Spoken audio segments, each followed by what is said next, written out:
에듀윌 유료 회원만의 남다른 서비스.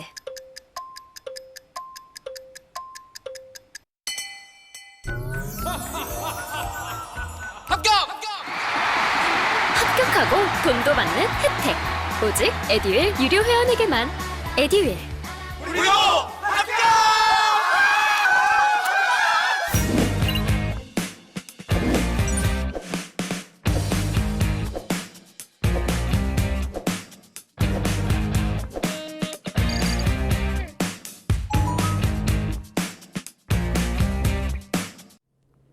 자, 여러분 반갑습니다. 세 번째 시간입니다. 이번에는 이제 우리 경제산업 쪽으로 넘어가 보려고 하는데요.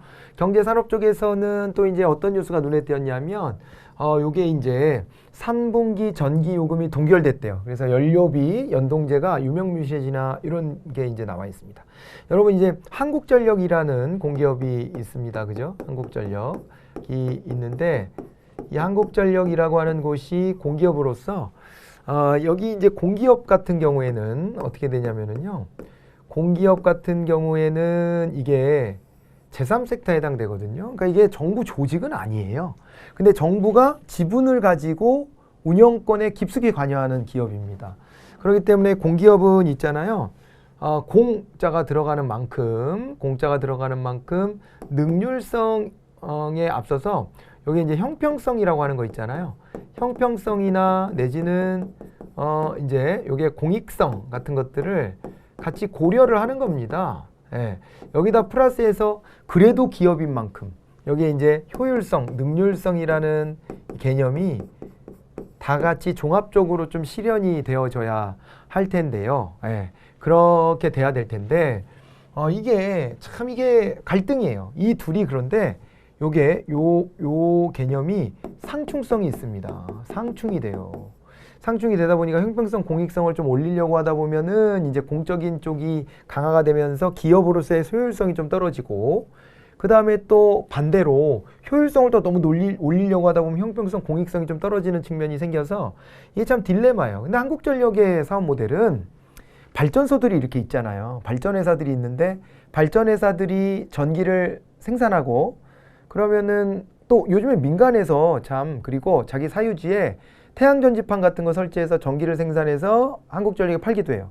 그러니까 이런 식으로 전기 생산자들로부터 전기를 사들여서 그걸 갖다가 이제 각 가정집이나 기업, 공장들에다가 연결을 해서 이거를 배분해서 판매하는 그런 일을 하는 것입니다. 한국전력이. 그러다 보면 여기도 원가라는 게 있는 거 아닙니까? 생산에 원가라는 게 있는데 이 고질병이 한국전력이 아주 만성적자입니다.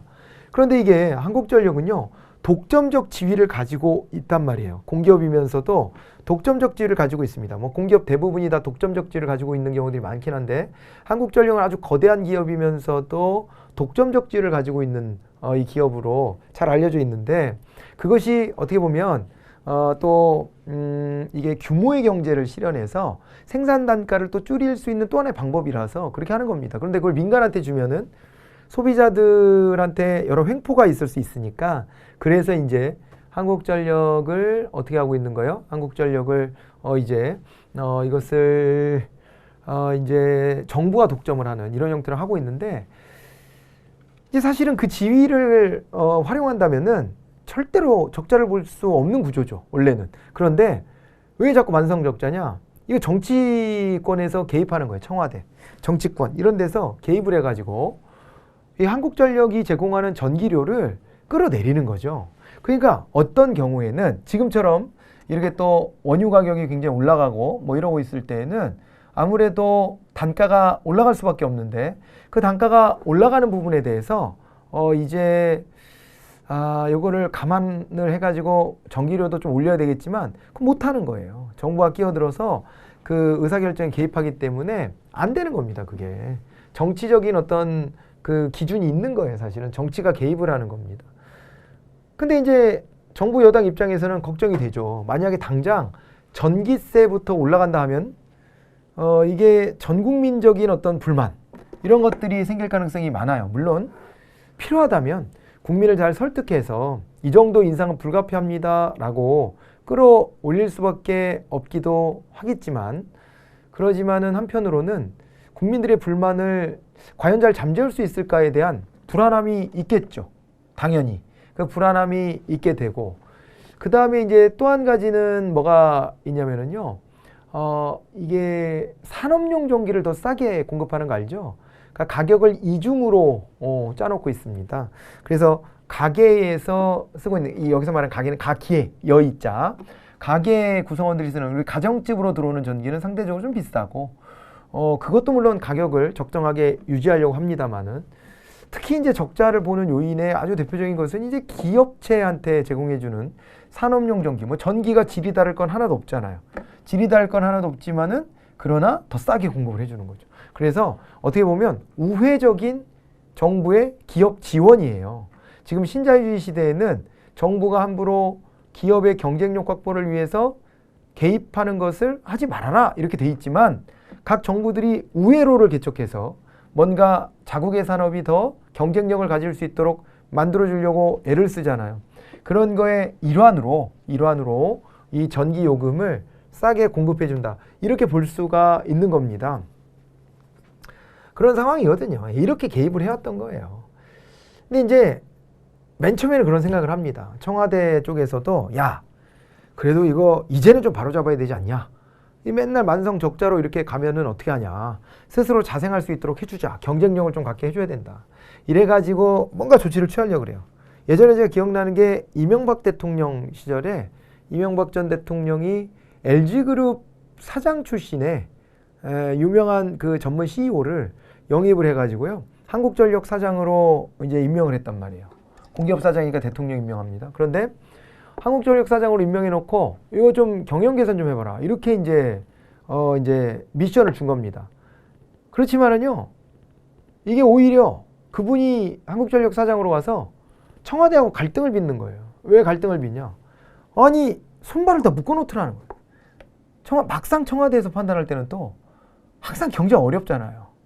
지나고 보면 그때도 성장을 잘했다. 이런 기억들도 많은데, 그런데 항상 그 당시에는 경제가 어려워서 안 돼. 맨날 이러거든요. 그 당시도 마찬가지입니다. 이명박 정부가 지나고 있을 때도 이때가 이제 글로벌 금융위기가 도래했다 이래가지고 그 글로벌 금융위기 속에서 경제가 힘들다 계속 그랬거든요. 저성장을 훅 떨어지고 이렇게 되는 타이밍이어가지고 지금보다 그때가 고성장이긴 한데 또 아무튼 그래가지고 그때 이거 있잖아요. 전기료 이걸 현실화 못하는 거죠.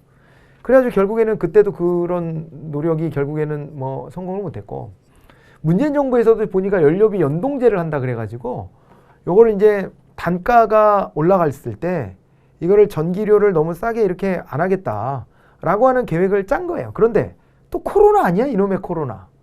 그게 다 경제가 위축되고 어려운데 이 타이밍에 지금 다 뭐 생계도 안 된다, 어쩐다, 직장도 잘 못 나간다, 돈벌이가 안 된다 이러고 있는데, 그래갖고 무슨 재난지원금을 주네 마네 이러고 있는데 여기다가 전기료는 전기료대로 인상한다?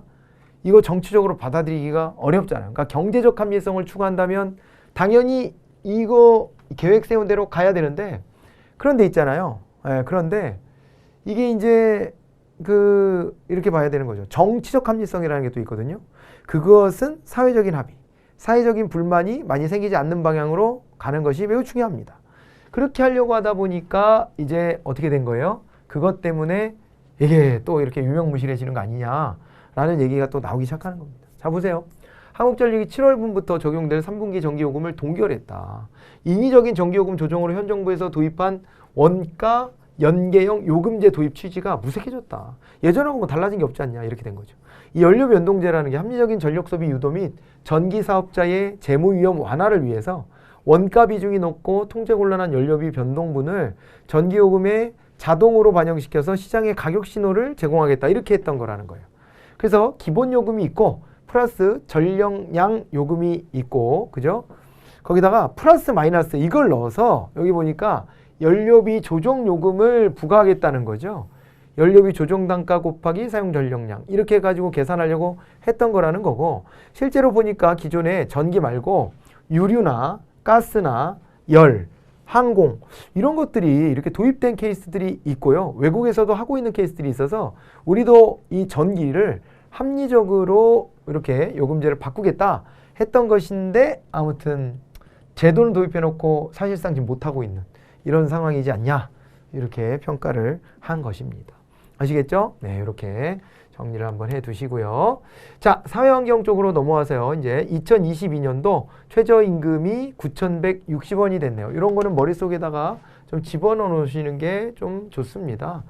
그래서 9,160원이니까 문재인 정부가 2020년까지 하겠다고 했던 10,000원의 약속은 이미 2020년이 넘어서 한번 무산됐고, 그 다음에 그 이후에는 또 코로나 전국이 오면서 결국에는 10,000원을 임기 내에 까지도 하지 못하고 이제 물러나게 됐습니다. 이건 이제 확정이 됐는데, 마지막 이제 최저임금 인상이죠, 문재인 정부에서. 그런데 이제 9,160원으로 확정이 되었습니다. 물론 최저임금을 뭐 이제 대통령이 맘대로 막 정하는 건 아닙니다. 최저임금위원회가 있어가지고 최저임금위원회에서 협상을 통해서 이제 결정을 하는 것입니다. 그래서 이제 재계의 목소리도 듣고, 그 다음에 노동계의 목소리도 듣고, 그렇게 되긴 하는데 정부 위원 쪽의 목소리가 제일 좀 중요하게 반영이 돼요. 왜 그러냐면은 보통은 이 사용자 측 재계의 목소리는 항상 경제가 어려우니까 최저임금 올리면 안 된다는 쪽이고, 그 다음에 노동계야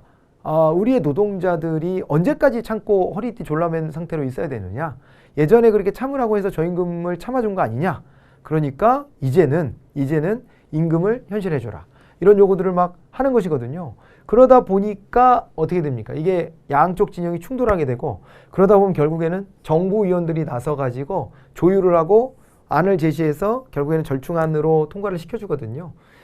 그러다 보니까 청와대에 또 영향력이 만만치 않게 작용을 하게 되는 거예요. 그래서 요게 이제 6,000원대에서 출발해가지고 9,000원대까지는 이제 일단 올라왔고, 그리고 이제 최저임금이 이렇게 올라갔을 때 문제가 될 수 있는 것은 한계 기업들이 있단 말이에요. 이제 한계 기업이라 그러면 더 이상 임금이 인상됐을 때 버틸 수 없는 기업들, 이런 데들이 있어요. 근데 그런 기업들 입장에서는 이렇게 조금씩 올랐다 쳐도 부담이 되거든요. 이거 모아놓고 보면. 그러다 보면 오히려 고용시장이 더 위축되고, 그러다 보면은 오히려 또 일자리만 잃게 되는 것 아니냐, 이렇게도 볼 수가 있거든요. 그런 문제점이 있을 수도 있어서 사실은 이제 이 최저임금을 너무 올리는 것은 좀 부담되는 일이기도 합니다. 한편으로는 그렇기는 해서 정부가 이제 최저임금을 최저임금에 해당되는 노동자를 고용하고 있는 기업들한테는 이 지원금을 해줘요. 이제 4대 보험에 대한 지원도 하고, 그다음에 최저임금에 대한 요거 이제 보전도 해주고 이렇게 합니다. 그렇게 해가지고 이제 이 제도를 좀 보완하고는 있습니다. 네, 그런 것들 한번 기억해 보시고, 앞에서 말씀드렸지만 그리고 최저임금 제도는 이것이 뭐라 그랬어요? 최저가격제, 이런 게 좀 적용되고 있는 케이스라고 말씀을 드렸습니다. 그래서 공급자를 보호하기 위한 목적으로 실시하는 정책이고요. 그렇습니다. 자, 내년도 시간당 최저임금이 올해보다 5.1% 올랐다. 그래서 시간당 9,160원으로 결정됐는데, 이는 올해 최저임금보다 440원이 높은 금액이다. 이렇게 됐고요. 최저임금위원회에서 결정을 하는데요. 여기 구조를 좀 알아놓으시는 게 좀 중요합니다. 우리가 법으로는요, 최저임금법이라고 하는 법률이 있습니다. 그리고 그거에 근거를 두고 최저임금위원회가 활동을 하는데요. 최저임금을 심의 의결하는 사회적 대화 기구로서 고용노동부 소속 기관으로 되어 있고요. 공익위원 9명, 노동자위원 9명, 사용자위원 9명, 이렇게 해가지고 총 27명으로 구성이 됐다, 이렇게 돼 있죠. 최저임금법상 의결 정족수를 충족하려면 제적위원회 과반수가 출석해야 되고, 근로자위원과 사용자위원 각각 3분의 1 이상이 자리에 있어야 한다. 그러니까 3명 정도는 있어야 된다는 거죠. 그리고 최저임금은 최저임금위원회 제적위원 과반수 참석과 출석위원 과반수의 찬성으로 결정하게 되어 있다, 이렇게 되어 있습니다. 그래서 통상적인 뭐 노동계에서 일부가 이제 자리를 박차고 이거 동의할 수 없다 이러고 나가버리면, 그러면은 이제 남은 사람들이 그래도 제적위원 과반수는 되기 때문에 여기에서 이제 최종 의결을 하는 형태로 가는 경우가 많이 있죠. 네, 그럼 뭐 그런 구조까지 한번 봐두시면 좋겠습니다. 자, 그리고요, 이제 노동조합에 대한 얘기가 좀 나왔는데, 뭐 이제 민주노총이 집회를 강행해서 코로나 전국에서 국민들한테 많은 비판을 받았고, 정부도 엄정한 대처를 하겠다, 뭐 이런 이제 기사가 나와 있고요. 근데 그거 말고 제 눈에 띈 것은 노동조합의 가입 방법으로 옆에 나와 있던 거 있죠. 그거를 좀 기억해 놓으시면 좋을 것 같아서 이걸 좀 들고 왔습니다. 실제 기출도 많이 됩니다, 이게.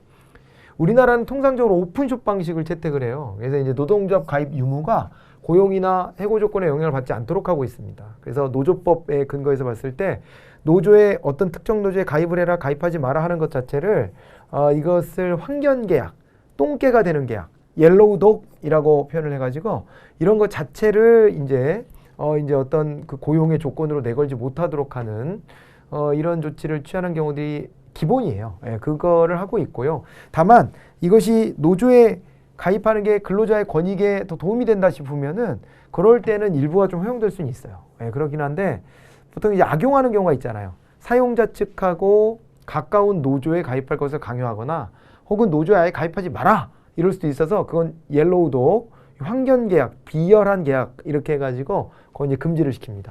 그래서 그 부당 노동행위, 노조 활동을 방해하는 부당 노동행위가 될 수 있어서 이제 그런 거를 애시당초에 그냥 기본으로 그냥 노조 가입 여부랑 무관하게 고용을 한다 이렇게 보고 있죠. 오픈숍이라 그러고 클로우즈드 숍이다 그러면 노동조합 가입이 고용의 전제가 될 때는 클로우즈드 숍이라고 합니다. 유니온 숍은요, 노동자를 고용할 당시에는 조합원의 자격 유무를 고려하지 않고 뽑지만은 채용이 되고 나면 일정 기간 내 노동조합에 가입하도록 서로 약속이 되어 있는 거예요. 유니온 숍입니다. 예, 그렇게 이제 제도화가 될 수도 있고요. 에이전시 숍 그랬는데요. 비조합원이 노조에 가입할 의무는 없어요. 그런데 조합원들과 같이 조합비에 해당되는 재정적 지원을 정기적으로 부담은 해라. 이렇게 하는 거예요. 노조에 직접 활동을 안 해도 되는데 월급에서 미리 차감해가지고 조합비를 내라. 이렇게 하는 거죠. 조합원이 아니더라도 조합비를 내라. 왜냐면은요, 이 논리가 가능한 이유는 조합원들이 싸워서 사측하고 협상을 해서 근로조건이나 이런 것들을 개선하면 이것은 비조합원들에게도 그 수혜가 돌아가거든요. 그렇기 때문에 평소에 조합 활동을 안 하더라도 조합비는 내라. 이게 이제 에이전시 숍이다 이렇게 보시면 되고요. 프리퍼렌셜 숍 이렇게 되어 있습니다. 그래서 이거는요, 채용에 있어서 노동조합원에게 우선순위를 준다. 그러니까 이게 꼭 뭐 전제 조건이나 이런 건 아니지만은 채용에 있어서 기왕이면 노동조합원이 먼저 이제 선발될 수 있도록 하는 그런 제도로 프리퍼렌셜 숍이다 이런 개념도 있는 겁니다. 메인티넌스 숍 이래가지고요. 단체 협약이 체결되면 기존 조합원은 물론 단체 협약이 체결된 이후 가입한 조합원도 단체 협약이 유효한 기간 동안 조합원 자격을 유지해야 하는 제도다 이렇게 되어 있습니다. 네, 자 됐죠? 유효한 기간 동안은 조합원 자격을 유지하고 빠져나가지 못하도록 탈퇴하거나 이런 걸 하지 못하도록 좀 묶어놓는 이런 형태라고 생각을 하시면 되겠습니다. 이런 식으로요. 다양한 노동조합 가입 방법이 있고 노동자들한테 나머지 것들을 보니까 이게 가능해지는 이유는 보시다시피 우리는 오픈숍을 기본으로 하고는 있지만 이게 클로즈숍, 뭐 유니언숍 등등 해가지고 이런 방식들이 가능하면 노조 활동을 하게끔 하는 방향으로 짜여져 있잖아요. 그래서 이게 가입 방법으로 인정이 되는 것이지 아까 말씀드렸다시피 사용자의 편익에 따라 사용자의 이익에 부합하는 방향으로 노동조합이 이제 흘러가게 하는 것은 부당 노동행위 이렇게 해가지고 그것은 이제 제한이 되는 지점이 분명히 있다 이렇게 생각을 해두시면 되겠습니다. 자, 노동조합에 대한 가입 방법을 이렇게 봤고요. 자, 이제 국제외교에 한국은 이제 개도국이 아닌 선진국이다 라는 부분이 나오는데 이 부분은 다음 시간에 이어가 보도록 하겠습니다. 네, 수고하셨고 다음 시간에 또 잠깐 쉬셨다가 다시 찾아오도록 하세요. 고생하셨습니다.